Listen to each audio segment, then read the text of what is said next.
Yes, thank you. Someday I'll figure this out. When you have too many monitors, you have problems. You could simplify it and make it into one, but then I'd have different problems. Okay, so we're halfway through the program, folks. You know, for the most part, you know, and we're starting to get in the details of at least the academic portion. We're starting to progress more now towards the application piece here as we go forward.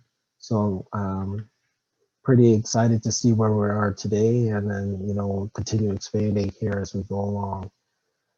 You definitely want to be here for the 1-2 weeks from now. Just want to emphasize that because we'll cover Firewise vegetation and have a guest speaker for that one once again. So we talk about a lot, and a lot is emphasized about what needs to be taken out, and there's plenty of work to do that. But the vegetation will give us, hey, here's some smart Firewise vegetation that you can retain and to make your property look good while still being fire adapted, or at least using fire adapted principles. But you know, as we were talking with Lucy here, I'd like to start off with the overview here, and we'll start going into the homework here. So with that, just wanted to do a quick review of that. You know, we've kind of, we were very deep into the assessments piece and had the engagement last week with the fire and forestry professionals, but I want to loop it back around to the things that still need to be done on your end as we progress through here. So for module 1, we wanted you to consider an engagement date with your board if you're with a homeowners association or a property owners association.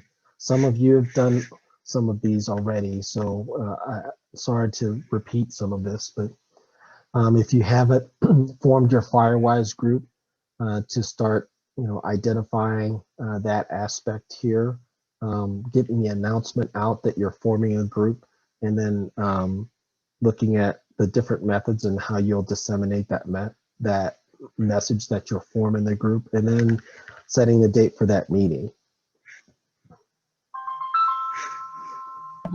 Andre, can you check the waiting list, please? Bonnie's waiting. Oh yeah. Okay, thanks, Bonnie. Yeah, it's like the phone. Okay. Thank you, Lisa. And then for module 2, we covered a portion of the assessment process here, and the same thing with 3. So both of those was looking at your own specific home and taking the principles that were discussed in those modules, and then just practicing on your own home. And then, of course, in 4, we all did the walk around, those of us that are in Colorado and were able to participate in that. And I apologize, I'm still working on the video for that here. I just got bogged down with other stuff. But the important part out of that is determining your priority list of actions to address and determining which ones you will take care of this year. I know you won't be able to do them all in 1 year here, but to start looking at least at your priority list and trying to knock some of those out this year. And then module 5, scheduling a tour with your fire or forestry professional in the neighborhoods without an assessment. Determine an initial date for your Firewise team to start that process. And then those with an existing assessment, determine that the 3 highest priorities that have not been addressed, and what you'll do, and put those in basically a plan of action for 2021. Many folks have really, really good community wildfire protection plans, but you know, they leave many areas unaddressed, or they're just so large in nature that it takes a while to address those concerns. So there we go, one more coming in here. So any questions on the homework before we continue?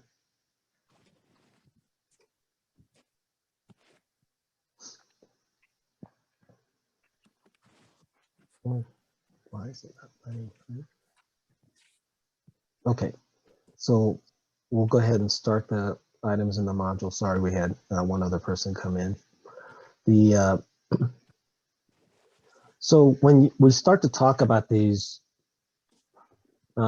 chipping day projects, you have to kind of determine what your labor type selection is going to be. First and foremost, you have to worry about getting that material cut on the individual properties here. But, you know, for the most part, that's the responsibility of the homeowner. And that person can, you know, do that work themselves or hire a service. And something that we've been trying to emphasize with the group here is that if you are sensitized to the residents' needs in your neighborhood, you'll hopefully find out that there's a person that needs help. You know, they've been wanting to do this, but they're not financially able to do anything with it, or they struggle with doing it physically.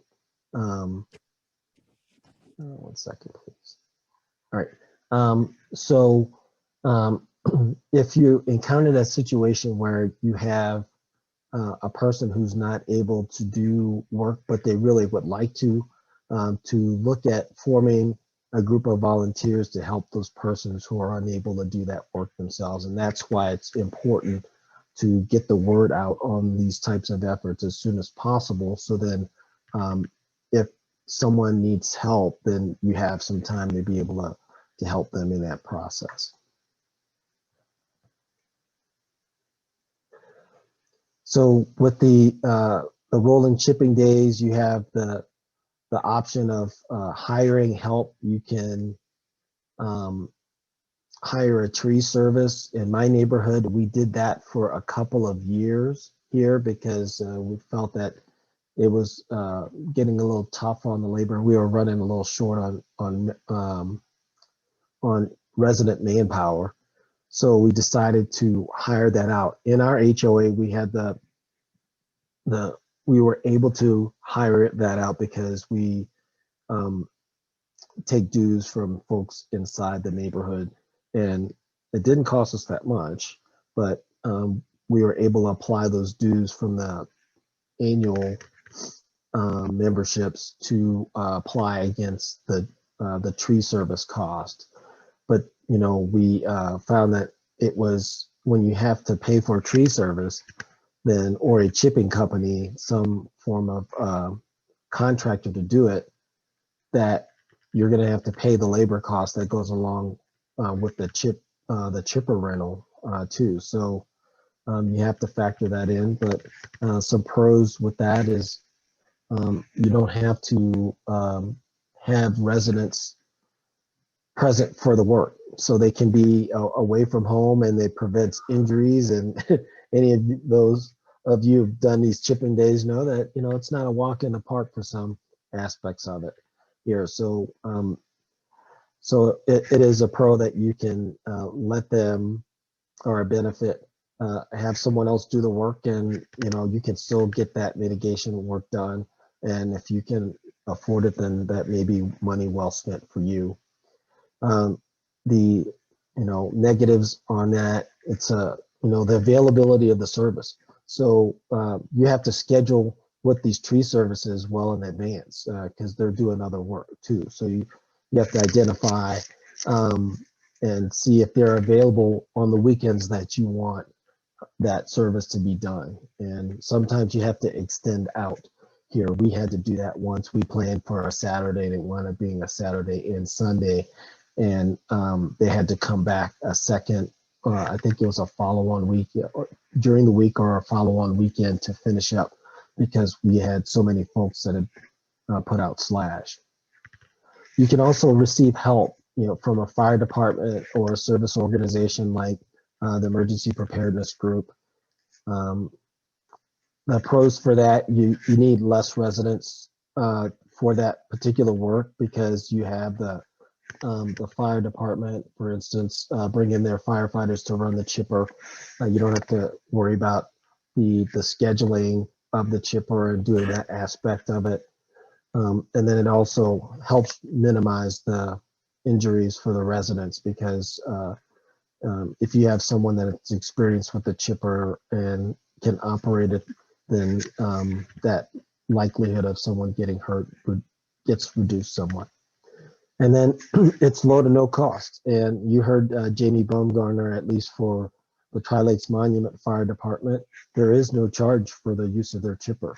And we'll see how long that lasts here, and hopefully that lasts for a while here. But that's a significant cost savings. And then on the con side, you have to schedule that once again with the fire department or that service organization. So if you want those folks to help you, you have to be upfront and early trying to reserve a space for them to come help here. And Jamie's already asked for those folks in the monument area, just as a reminder that if you want to get on their schedule, you need to do it. There are a lot of folks that are getting on it. I'll tell you, Beth will she's on the call, I think, tonight. Yeah, that Red Rock Ranch is not shy about getting on the monument chipper. So get in that with your particular either fire department or service organization whenever you can. Of course, you can then do it yourself. So if you have trained resident group labor, you can do this in a number of different ways. Here you can have a whole group that follows the chipper all along, or you can have a core of people that are operating the chipper, and then the residents come out and then chip whenever the chipper comes in their area and supply or helps with the labor at that point here, and helps maybe with a couple of neighbors or residents in close proximity to it. In my neighborhood, we encourage people to participate by saying that if you don't, then we're gonna give you a little bit of charge for chipping, but even then it's still a great deal. But those of us who participate in the chipping and go to help others, we don't have to pay for the chipper. So even though we're paying dues towards the neighborhood, we're not having to pay extra for the chipping piece. The pros for that, it's cheaper overall. You're only paying for the cost of the chipper, and then some maybe food and drink for the folks that are participating. The schedule is a little bit more at your fingertips, and you can determine exactly when you want that, and it's more about whether or not that piece of equipment's available. And then the big benefit for us, the residents get to meet each other, and we find a great benefit for having folks come around and meet and see each other and see the work that they're doing on each other's property, and they get to talk about it. And if you're really developing a close neighborhood, you can have a little we'll call it after action review at someone's house and over a drink or two, and then talk about what work you've done and get to know each other a little bit. On the con side, that you need the persons to pick up and return the chipper. If ands or buts about that one. You need a few more folks to do the work, and then you need trained people as chipper operators. But something you can turn that, it's not a horrible con, it's actually something that we're hoping to resolve for you to make it a little bit more enticing to be able to do. There are some neighborhoods which who conduct stationary chipping days. It's on that whole neighborhood organization. I believe Woodmore does it this way.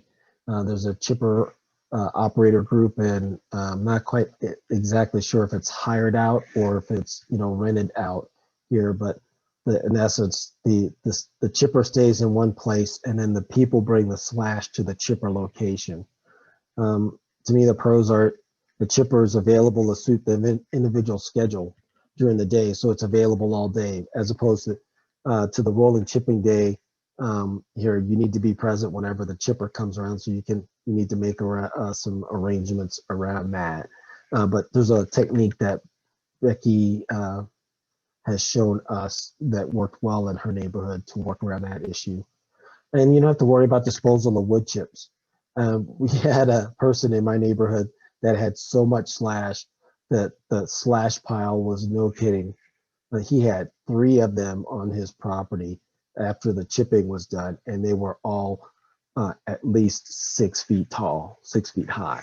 They were monster amounts of chips, and they had to be spread out all over. But the guy took care of it. So the cons, the residents have to have access to a trailer and be able to haul that slash to the chipper location. So you can, of course, team on that if you have that concern, but if you don't, then you're going to have to go out and rent a trailer to haul it here. A large collection bin is required for the wood chips if you're going to do it for an entire neighborhood. And to me, you know, it's like having a drive-up COVID shot, although that's a good technique. There's very little interaction between residents in doing that unless you come out of your car while your stuff is being shipped here. So different ways of doing it, and you may find that you know, the things that I'm saying may be different in your neighborhood to be able to apply it that way. So it's okay to have different techniques here. It's really what works best for your neighborhood and what you're able to apply and apply consistently. So for a project day selection, I think we need to take a look at the number of project days that you want to do for the year. There's going to be a financial aspect to it here, and equipment resource availability. So we kind of, what I've seen in my neighborhood, what works pretty well is to have one in the late spring and in the fall. And one consideration to bring in when you're having your chipping days is pine beetle emergence here. And the link that you see at the bottom, it varies by altitude, your elevation, and then the types of trees that you have here. But a Forest Service report that I saw, and the altitude was higher than what we were here at in Monument, but I think it was 8,700 feet. Talked about a spike in pine beetle emergence around late July. So consider avoiding that time period here.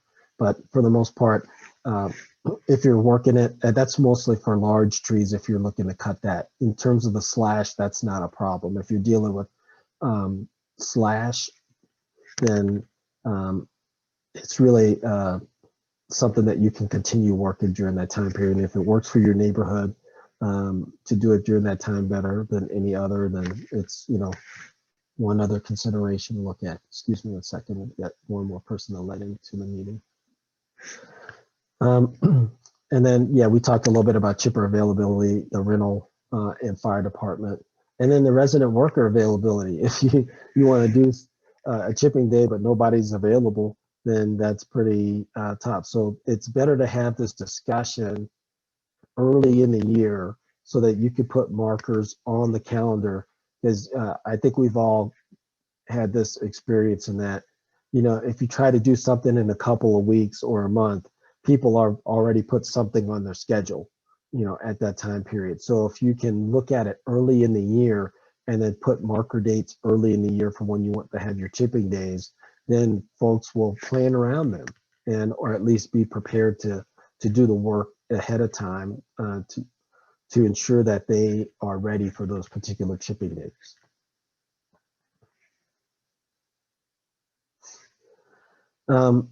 Work area prioritization is a consideration here. Some neighborhoods are have different concerns. Some are size, and some have density of work. So when we were working with Beth in her area, we noticed that the areas closer towards the mountainsides had a lot more scrub oak here. So if you have an area like that that has a dense area of vegetation that you need to reduce, then maybe you want to work in that particular area for a bit and then move to others. I know there's a fairness perspective that you have to bring into this also. So you don't want to have folks saying you're never going to come to our area. So that I know that's a something that you have to weigh in this process. But small neighborhoods may be able to cover the entire neighborhood each time. And in my neighborhood, we have 150 2.5-acre lots, and we're able to get through the neighborhood each time. And I'd say we average somewhere what you see on the screen, between 20 and 25 properties who participate, and they rotate around here along the way. But it's a full day, and we found even varying numbers or moving it around a little bit here, in months, it turns out still to be about the same amount of size or number of properties. You may have some that have the monster pile though, here that may take a long time during that day. If you have a large neighborhood, then you may have to divvy that up into individual times that you're going to do that. So one section in the early part of the year, you'll be working that, and then maybe later in the year that you do 2 or 3 more, and it covers a different section of that neighborhood. But you have to judge your neighborhood and determine what the art of the possible is, and based on all of the factors. If you're paying someone to do it, you can put out that requirement and it's not necessarily a concern. But if you're having to do this yourself, then that's when a lot of these other considerations come into play. And Becky from Colorado State, she recommended having people send in photos of the piles ahead of time to help them plan, so they knew everybody could plan. And then that way people, well, they wouldn't necessarily, but you don't want to change the size of your pile then before chipping day. So I don't know, it's just a way for people to think about how the whole day will roll. That's a good point, Lisa.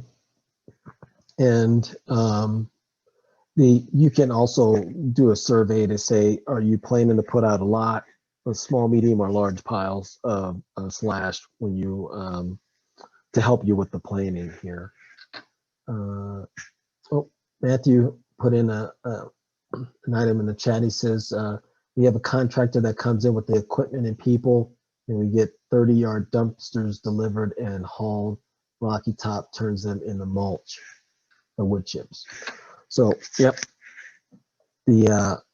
Matthew, are you guys, how do you guys fund that? Does that come out of the homeowners association dues? Yes, Woodmore funds out of dues. Okay. So that's the power of having an organized neighborhood. So if you're having that yourself, less likely to be able to do that. But if you have an existing property or homeowners association, that's a good way to have your money be used on your behalf. So that may be a great way to work for your neighborhood. Thank you for mentioning that, Matthew.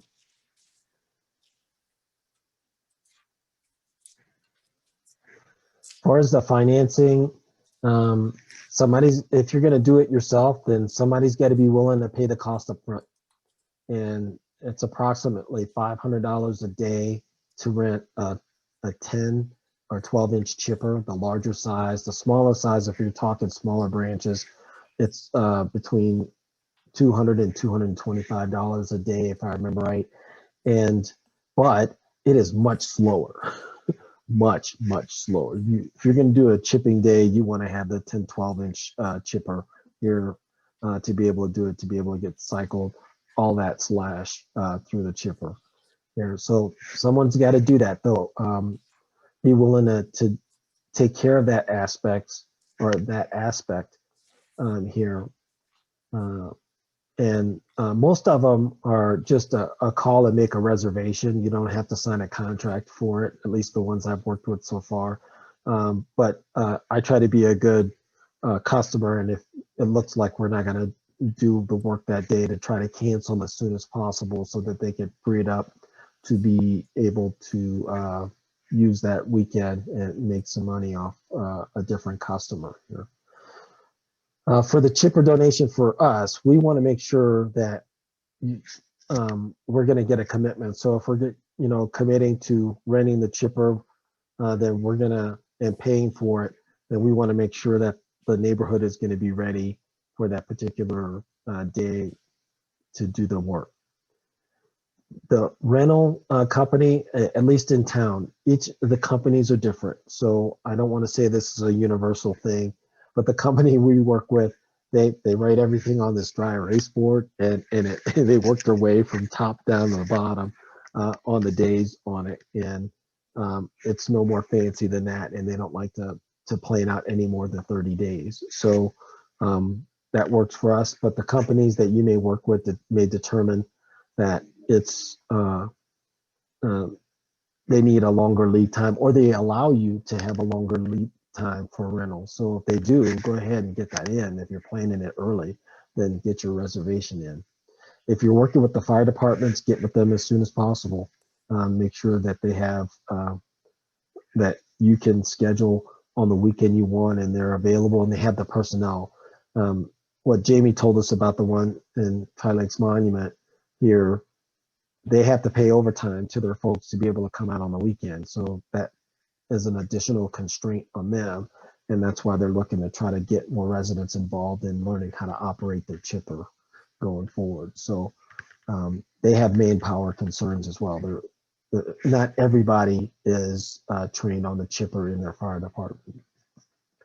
So if you're going to get a large chipper, then recommend having a half-ton truck here. I have a quarter-ton and it struggles here in our area, especially if you're dealing with a place that has hills and dirt roads. So I would recommend half-ton truck. If you have a small chipper, then you can use that easily with a quarter-ton truck, or even potentially smaller. Oops, I forgot to put in this here in the pictures. The adapter, there are adapters for the lights to pull. And so if you have a standard trailer, they're different. Some have the 4-line adapter and some have the cylindrical adapter here. So you'll need to have that little piece of equipment if you're gonna pull a chipper. If you're dealing with the fire department, they're gonna probably pull that here themselves, so you don't have to worry about that aspect. In the Tri Lakes Monument area, they have a brush truck that they use to pull the chipper, and then they also, as I understand, have an additional truck that they can use for it as well. You need a person who can return the chipper on Monday. So usually if you're renting on Saturday and you're keeping it all the entire day, the chipping place or the equipment rental place that we work with, they close at 2 o'clock. So we have difficulty with getting back before then. So we have to make arrangements to bring it back on Monday. So then you need to have a place to store it on that Sunday. So food for thought there. Many rental places are closed on Sundays, so you'll have to have someone available to bring it in the next day. You also need to give time for the residents to be able to do the work. You know, if you plan it quickly and expect a lot of folks to put out stuff, then you should give them some time to do the work. So give them as much advance notice here. We recommend no less than 30 days prior to the day that you want to do the event to get that word out here. In terms of weather, we recommend not starting. We tried to start earlier, like in April, and then of course we get snow, and then people don't want to go out and cut in early April to be ready for something in late April. Just one of those things that over time we realized we were having very small chipping days if we went late in April or early in May. So the later we went in May, in the early June, the more that we had available to us, and then doing one in the fall, just not later than mid-October. David has a question. Will the fire department chipper crew work on weekdays to avoid overtime? I don't know the answer to that question. That's a good question, and we'll have to funnel that one over to Jamie. But Lisa, do you know about that at all? Like in Monument, the way the crews work 2 days on and 4 days off. Their 4 days off are when they're available to do overtime to run the chipper. They don't use they can't leave their shift to go do chipping, because then they wouldn't be available. So whether it's on a weekday or a weekend, it doesn't matter. It's just that it's a day off when then they're not on shift, but they're getting paid overtime to show up that extra day to run the chipper. So essentially, it's always overtime for the fire department. Right. Okay. Yeah. All right. Thanks. And so that's why Jamie's really motivated to get some people trained to use it from each neighborhood. So then he has a degree of comfort. They just have to work through the insurance thing too, because there's a liability aspect with using their equipment. As Cindy mentioned, the fire department worked to schedule a formal time to do chipping and hauling. We don't need residents around to do this. They just move slash to the roadside and the fire department picks it up. We let people know about this far in advance, so they have several weeks to pull slash together. That's awesome. That's awesome. How'd you guys arrange that, Cindy? Well, the Elk Creek Fire Department in Conifer and Evergreen just started this chipping program. It's hugely popular, and it helps them increase their mill levy. And they, anyway, so we booked far in advance a day that they could commit to, the fire department could commit to do this. And we just coordinate having everybody brings their slash piles out, and they're limited to 5 by 5 by 5 slash piles per person. But they have to sign up in advance so we know who it is, and really try to drive, their commitment. But that helps us a lot. It's very inexpensive to do it that way. And they're experts and they can do it fast. That's fantastic. And Lisa, the Donald Westcott folks, you want to talk about what they do with theirs? They have a chipping day that looks kind of like Woodmore's, where they put the chipper in a couple locations around the neighborhood, and the residents bring the slash down to them. And then they have one neighborhood within Westcott that has such a good reputation, and they have all their residents trained. Then for that one group of people, they send the chipper on a rolling chipping day through that one neighborhood, because they're doing exactly what we're teaching you guys to do, which is to get more people trained so that you get more bang for your buck, really. And it's nice to have the chipper come to your house. Thank you, Lisa. Thank you, Cindy. Getting the word out again, we're foot stomping this. Use all of the methods that you have available to you: emails, flyers in common areas, social media, banners, word of mouth. Here, the putting them in our neighborhood, we have something similar to this, and we've kind of reduced it down a little bit, but we put it on the major egress roads coming in and out of the neighborhoods. So basically, we know we have 3 entrances in the neighborhood, and then we hit all 3 of those, and we feel the banner's worth it. So like what you see on this banner here, although they have today, we would have a banner like this, and then in the word today, we would just get a new strip and just put the date across the bottom here, and we use the same one over and over. You don't have to buy the whole banner. You just have to have something to cover up, or a little small section to show the date that you're doing it. So big first time cost here, and then afterward, just the little small strips to be able to get the information updated, let people know. Jim has a comment about where the chips end up. So to clarify, they're not picking it up, but chipping it and tossing it back onto the roadside. Is that correct? Yeah. So the technique we're recommending is that when you're doing the roll and chipping day, your chips or your slash gets chipped onto your property, and then afterward, it's your responsibility to spread them out and disperse them so they can break down faster and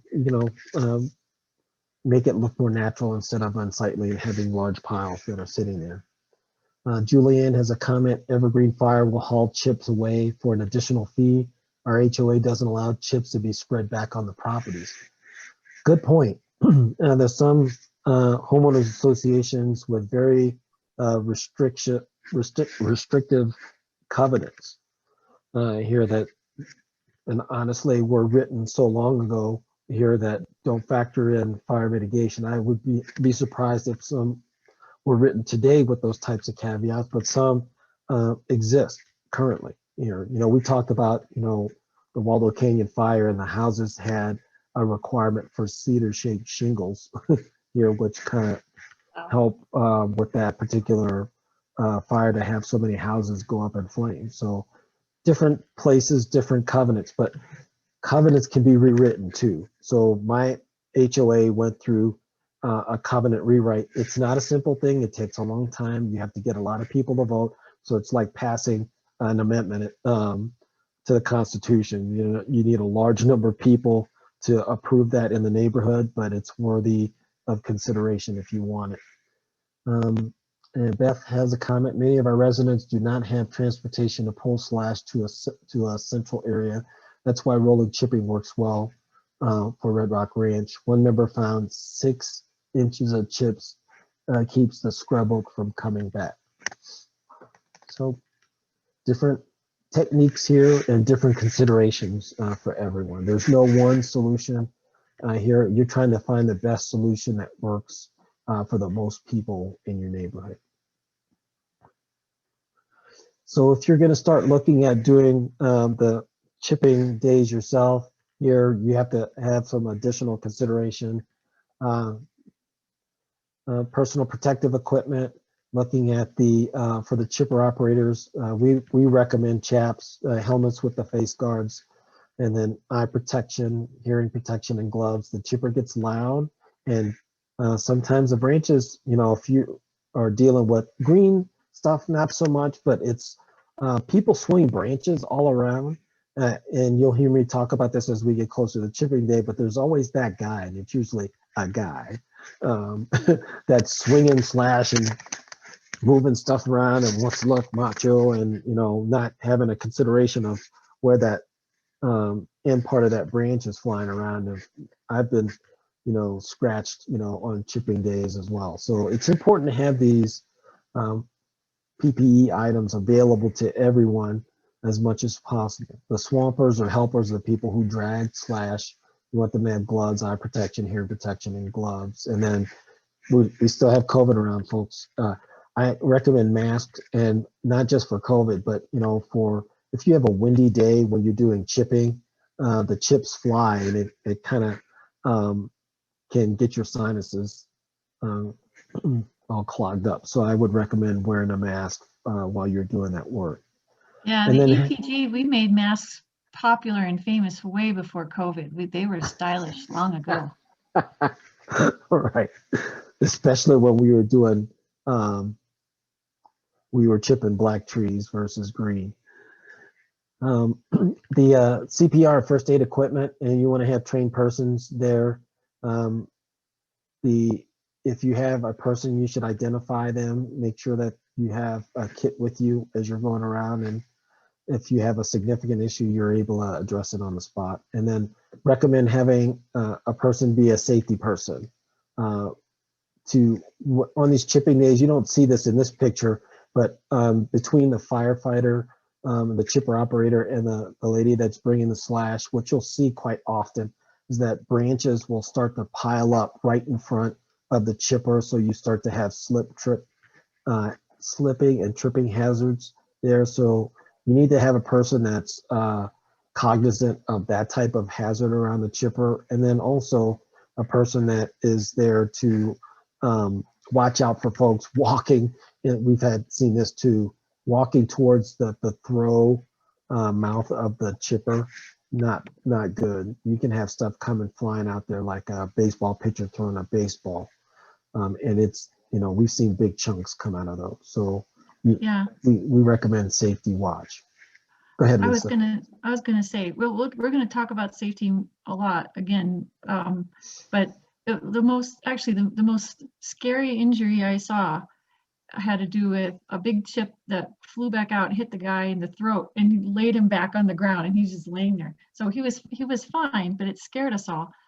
So my point is, if there's a guy, it's usually a guy who says, I don't want to wear the safety equipment, I'm a tough guy, you need to tell that guy to go home and thank him very much for his interest. That would be my recommendation. Well, They just got to wear the safety equipment.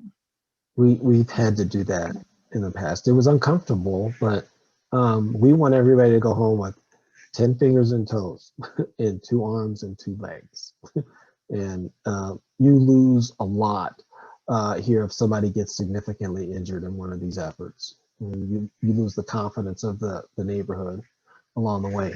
So mistakes, accidents happen, but you want to try to reduce those. Beth mentions that they also have a person that watches out for traffic. Very good point here. People are driving in the neighborhoods. You don't get exclusive use of the road for your chipping day. And that's Also a good recommend. opportunity to hand out a flyer, like for the people who are driving by and going, what's going on? Even though you've been informing them the whole time, that person who's helping with traffic can hand them a note and say, this is what we're doing. Join in next time. Or they'll hear the sound of the chipper and want to investigate and see what's going on. We also recommend food and water for the workers here. It could be very simple. You could pick your breaks and where you're going to do that, and then have a prearranged location for that. Or you can have someone that basically runs out for the group. In my neighborhood, we have a person on the board that knows how many folks are in the core group following the chipper, and they will go out and grab Subway sandwiches for us and meet us whenever whenever they come back. That's when we take our break. But there's different ways of doing that as well. Recommend having water with the group at all times. If I remember right, Becky and her group, she has a little pole cart that follows the chipper, and so she keeps an ice chest with water there. Or I've seen folks where in my neighborhood where they'll have a truck. One of the persons that's staying around all day will have an ice chest with them with water for the day. But different ways of doing it. You have some in terms of the pros. You get breaks for the folks here, and you want to have them take a break, and then you get to meet each other once again and spend time with each other, find out what's going on. When we had our chipping day last fall, the folks are asking me about the results of my garden. So I keep a garden in my yard here. Yeah, I know gardening in Colorado, it's an adventure here, but it gave us a chance to talk with each other, and we hadn't seen each other in the rest of that year, honestly speaking. And cons is there will be some dietary considerations, and of course you have to chip in for the food, and it's another financial consideration. I'm refining this project planner that you see here, but initially we were working this for a single day project. So whenever I finish refining this will be something that you guys will be able to use for your projects, and it will have the considerations and what we've experienced in terms of the amount of time that it takes to complete them.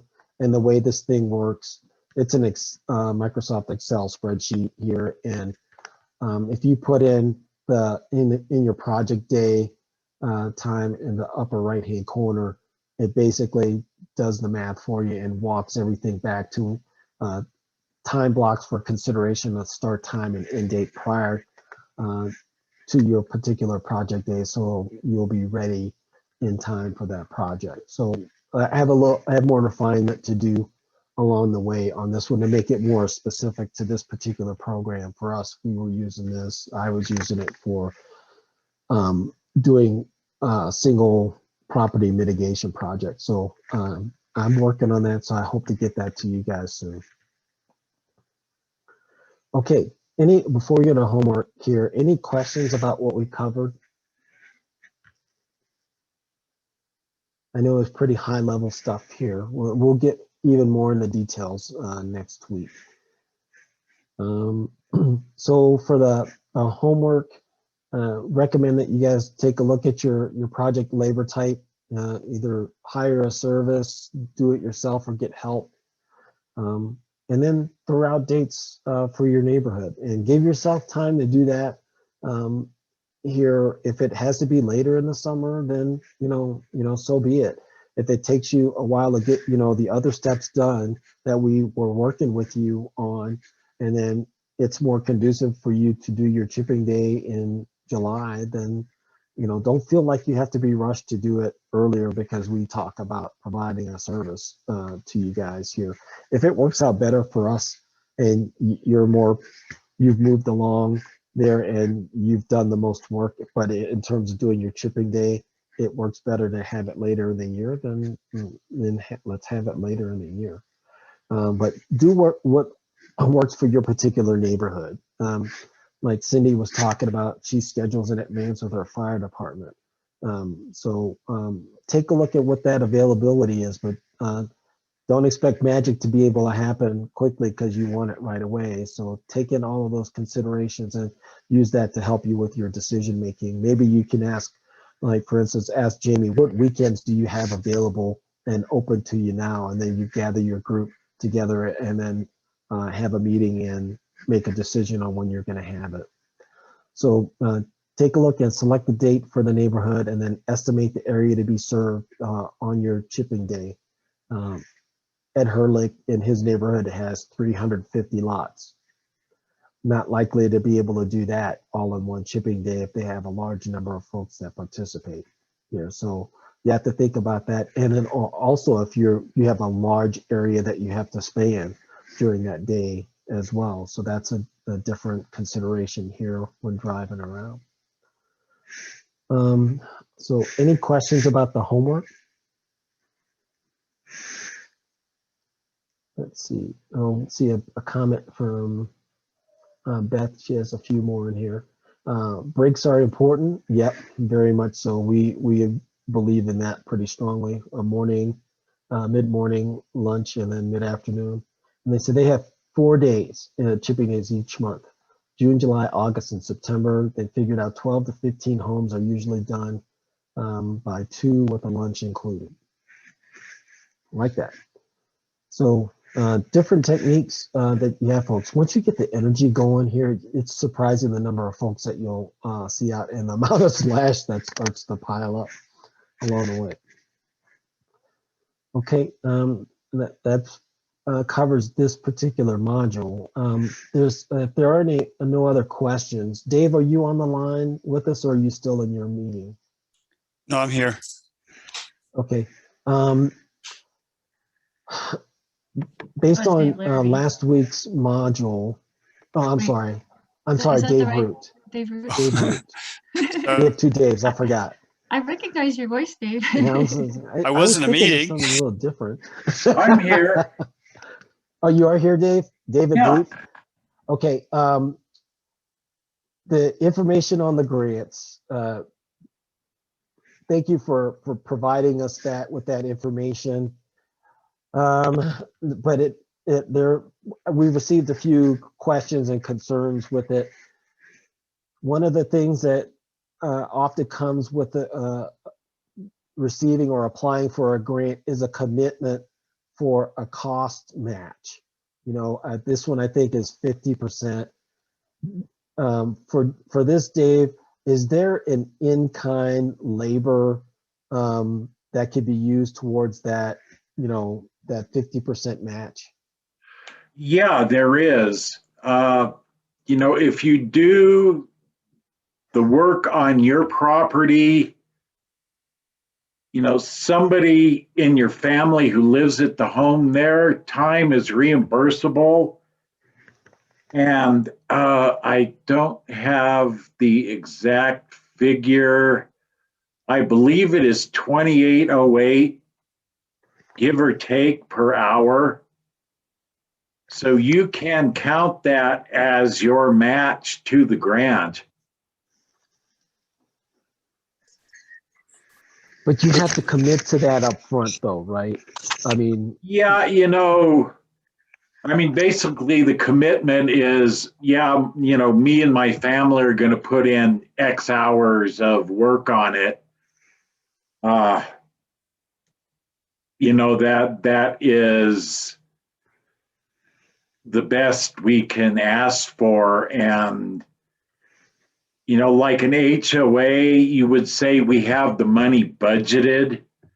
You don't necessarily have to, swear on the Bible that you have that money in the bank, but they are looking for an affirmative statement that yes, you have the money budgeted to pay the bill. And it's pretty much the honor system for that. So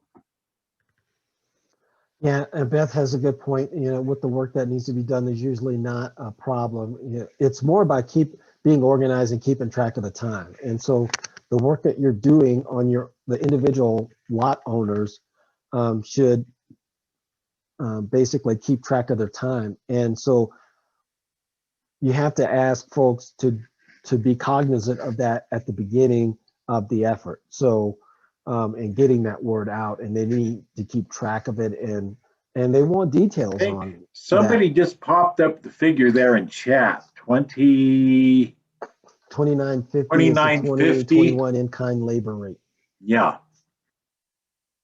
So you got to raise this here. Yeah,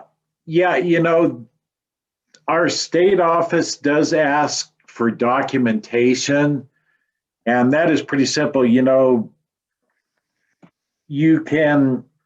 We have a form with the grant package you can use. Basically you just write down, June 1st, I spent 4 hours pruning branches, and then sign the form. For communities, I've always accepted if you're a Firewise community and you have the residents fill out the Firewise timesheets, those are acceptable and saves you a step. But I think if you read the grant, it sounds like sometimes that documentation is worse than your income tax, and it's not. If you hire a contractor, send a copy of the bill and the paid check, or if you pay the bill and the contractor will just print you off an invoice with a zero balance, that should cover it.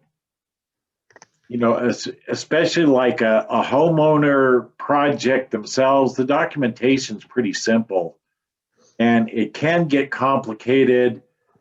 I know Matthew's on here, and I think we should mute him so he doesn't tell you about all we went through with Woodmore's first attempt at documenting it. But the good news is it went to the state office and they approved it this morning, and Matthew will get the check in 4 weeks or so.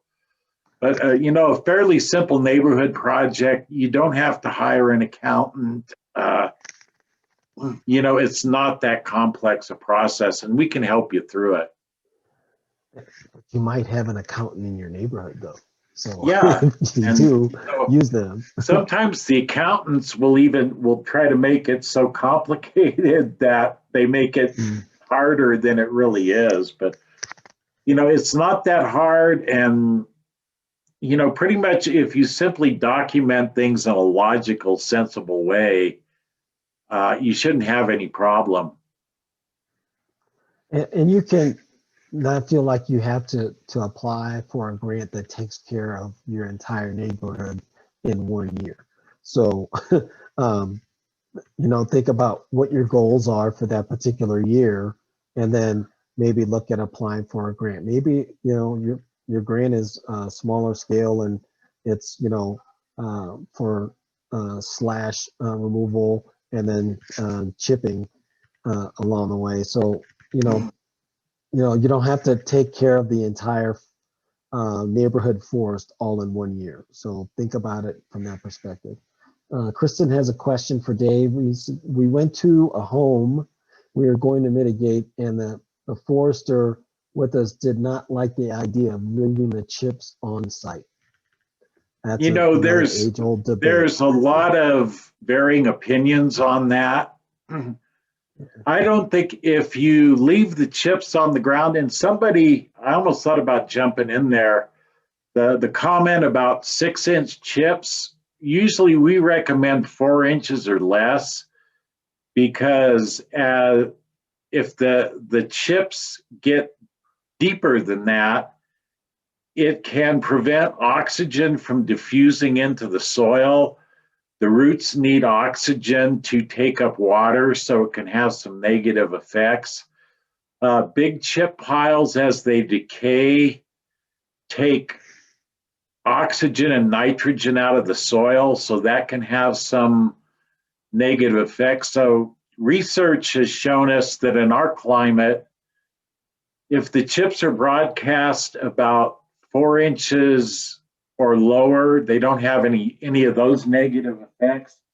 And the argument about chips being on the ground is that when you chip, you don't really get rid of the fuel. You rearrange it so it's close to the ground, but it's not it's not gone.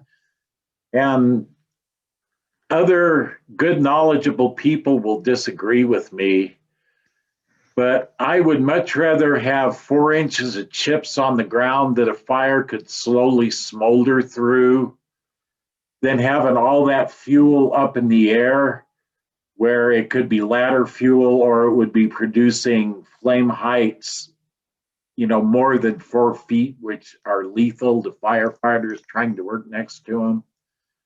So I don't know, someday I guess we'll come to an agreement on that, but my opinion is I would rather chip it and leave it low on the ground than do nothing. And that's, usually a cheaper and less labor intensive alternative for most homeowners.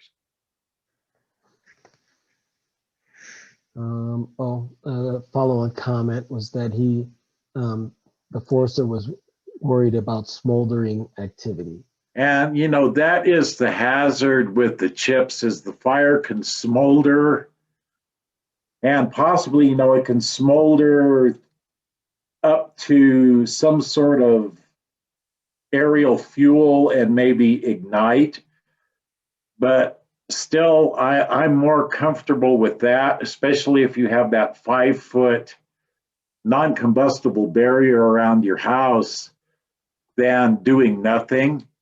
If you can haul the wood away with a reasonable amount of labor or cost, yeah, I would probably prefer that. But if chipping and leaving it on site is the only alternative other than not doing the work, chip it and leave it on the site. I don't think it makes that big a hazard. All right, thank you, Dave, for that. Sure. Thank you, Kristen, for bringing it up. There are no perfect solutions, as we've mentioned before, but this is all about risk reduction. And so you're weighing the relative risk. If you have a big monster pile of chips, there's a higher potential with it. But as Dave's talking about it, if it's, a lower level pile and it's spread out and not that deep, then that risk is less. And then compare that against ladder fuels. To me, there is no comparison, with that. Well, there's always a comparison, but I would rather take that risk than having dense vegetation any day. Okay. Any questions from the group before we go today? Yeah, Andre, I have one question. I am working with an HOA that's never done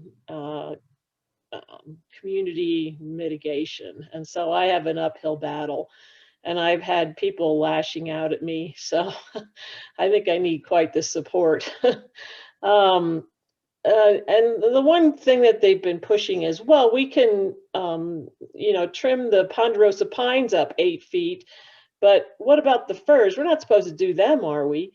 I just want to confirm with you that it's all trees.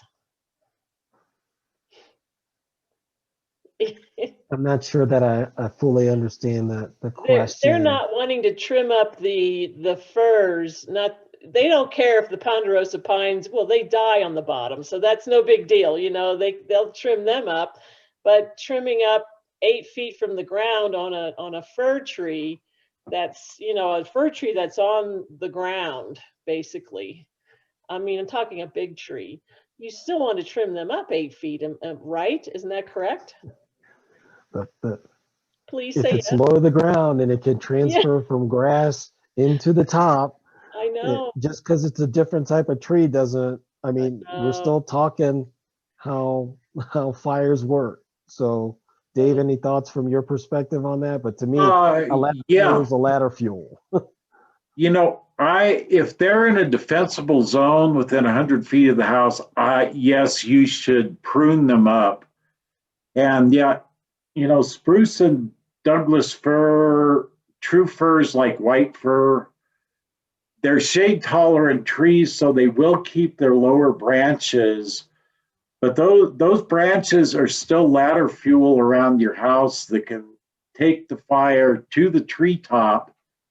And although, yeah, it looks a little strange, especially until you get used to it, and maybe a bit unnatural on those trees, but you know, leaving those lower branches is causing you a whole lot of risk if you have a fire near your house. And you know, I would live with a little odd looking spruce tree that eventually, you know, you'll get used to it. In a while, you don't even notice it. I'd rather have that than a burned up house. So yeah, it's a tough sell sometimes, but I think it's almost essential that you have to prune up trees, you know, the lower 8 feet.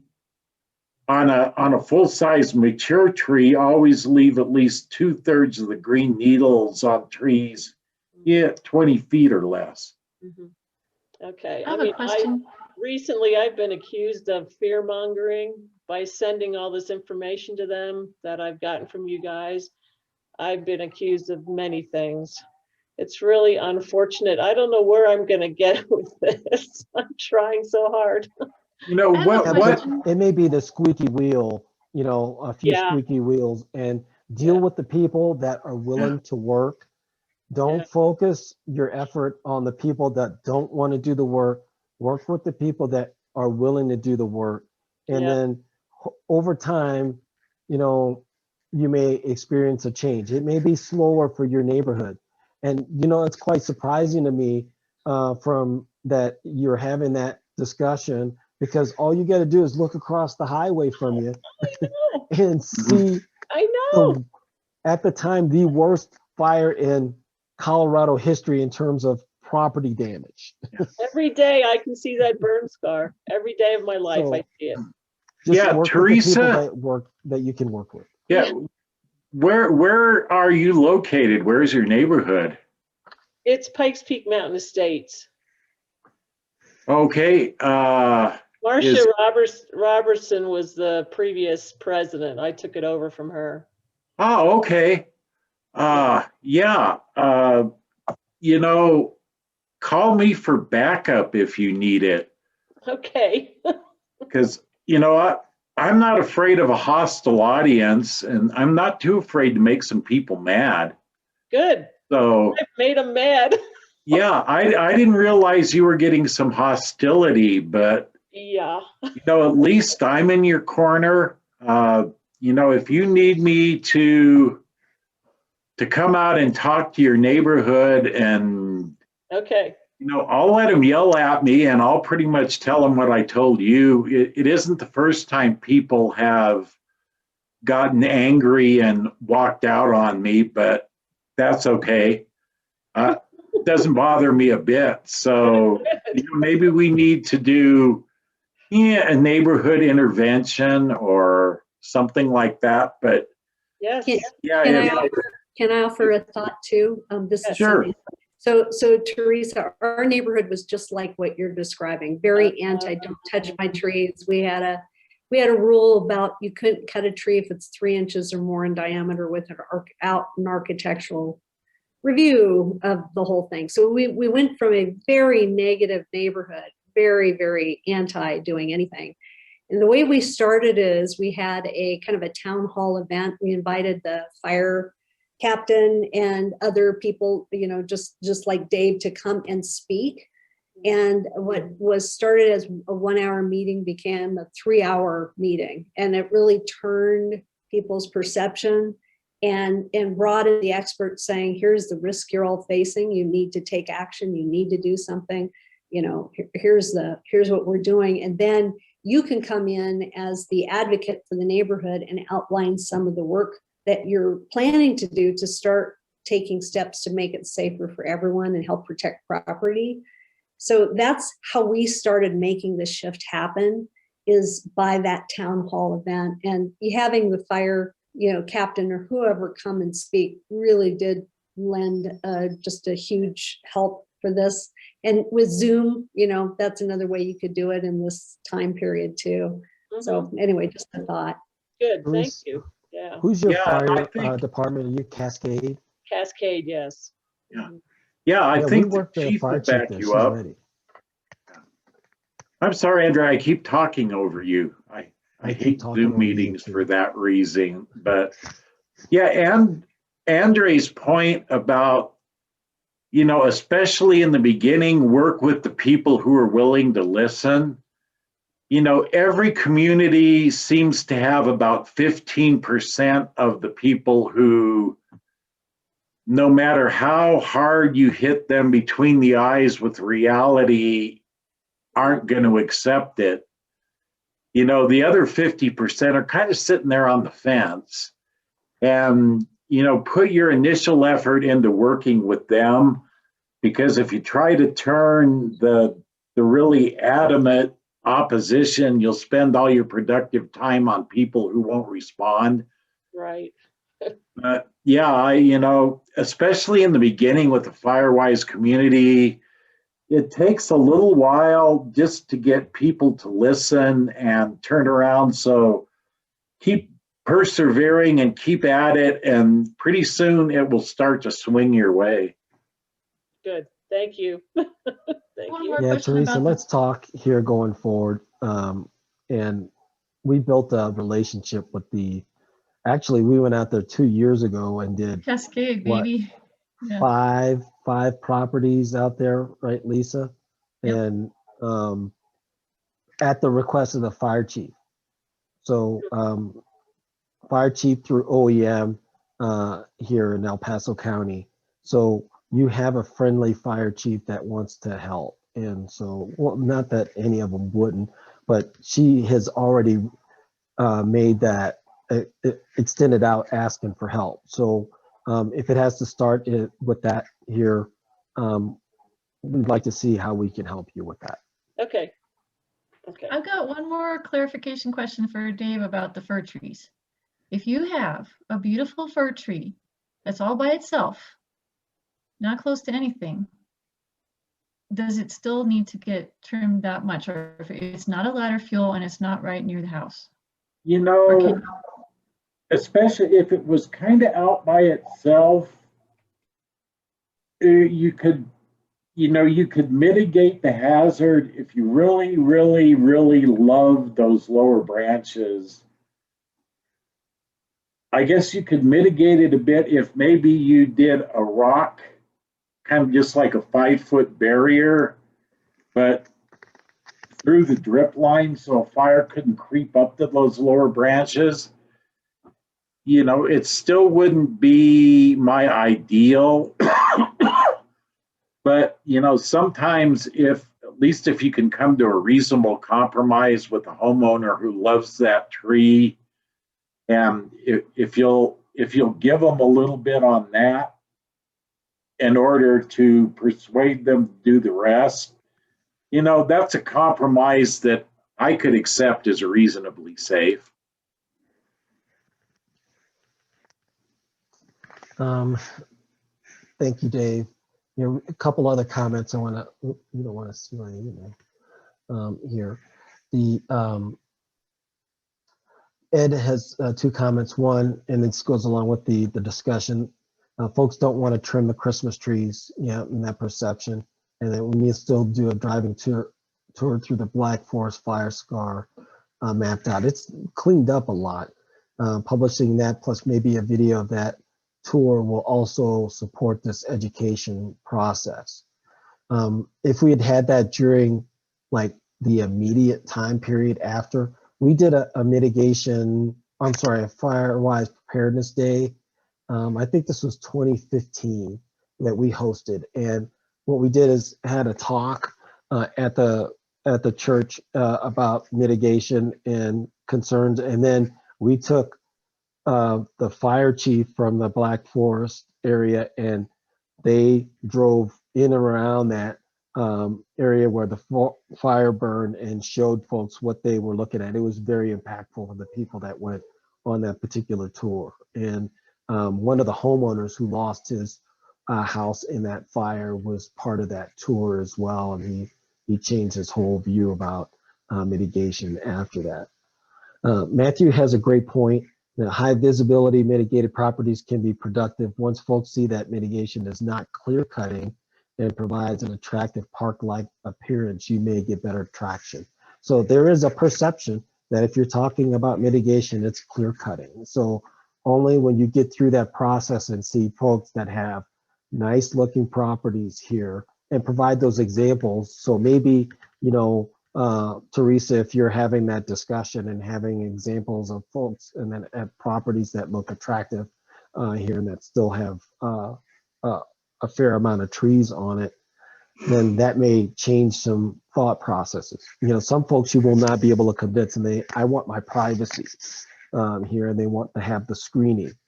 Just, you know, I like to bring in the fire department and say, okay, what is your expectation for me coming into your property with it looking like that? Because if you think I'm coming in to risk my life and it's going to be a hazard to me and my crew, then I'm not coming. And sometimes hearing that from them kind of wakes them up too. So I like the approach of working with the people who want to work. And then over time, you know, like Cindy talked about, thoughts and minds will change. And when they start to see attractive looking properties, then I think it's not going to be a quick process.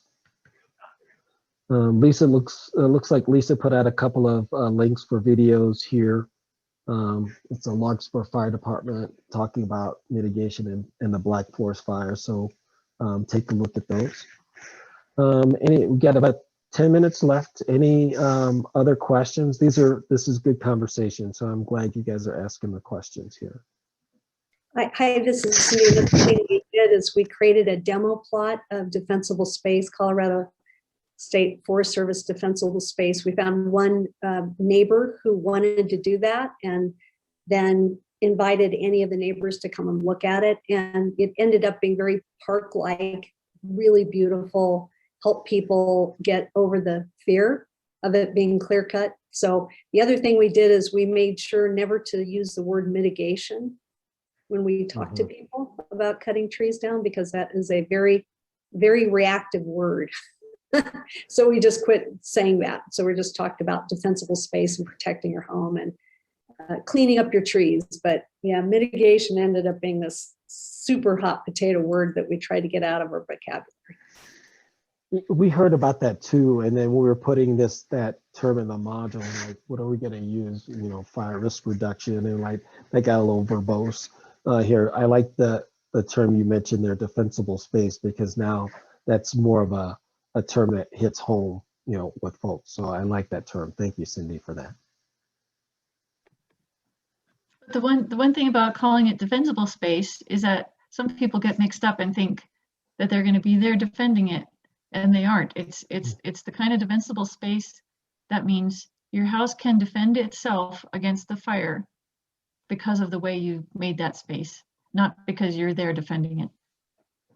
Hopefully not. Yeah, early evacuation.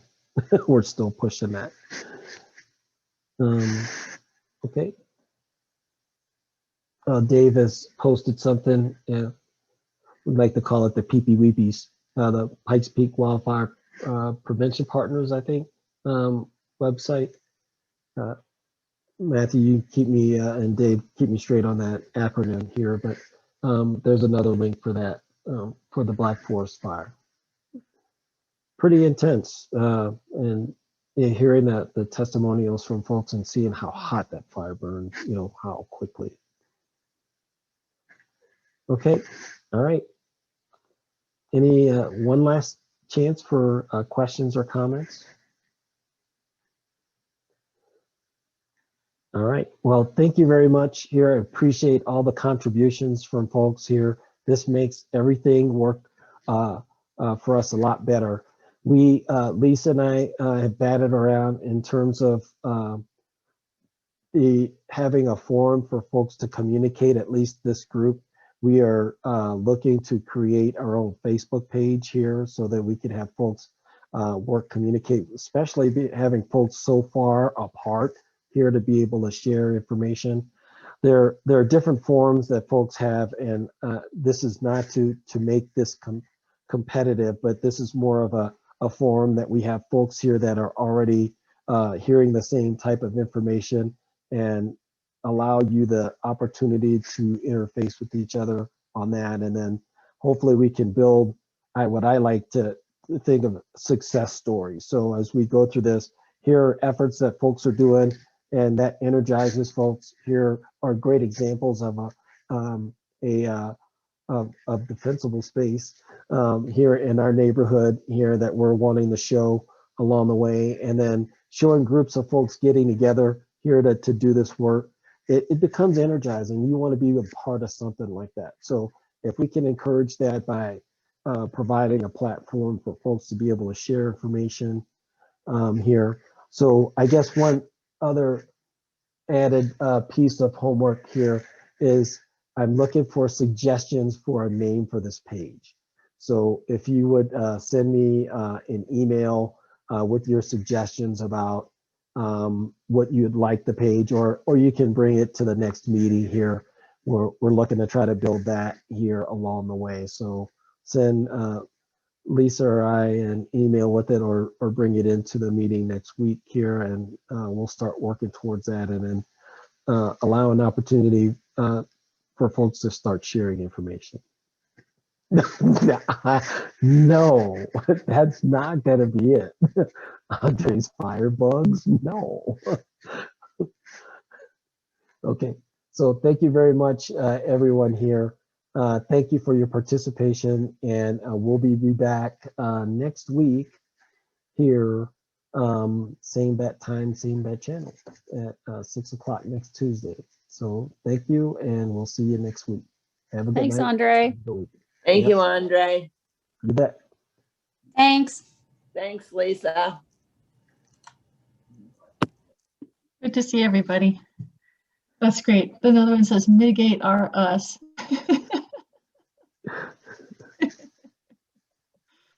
Oh, that's good. I love these. It's so neat when everybody starts saying, I can help you, or here's an idea, or here's what we did. And that's just what we need to do. It's not all. Awesome. And All right, Lucy, I'm gonna I wonder if stop the Lucy's still driving. I wonder if she ever made it. She might be.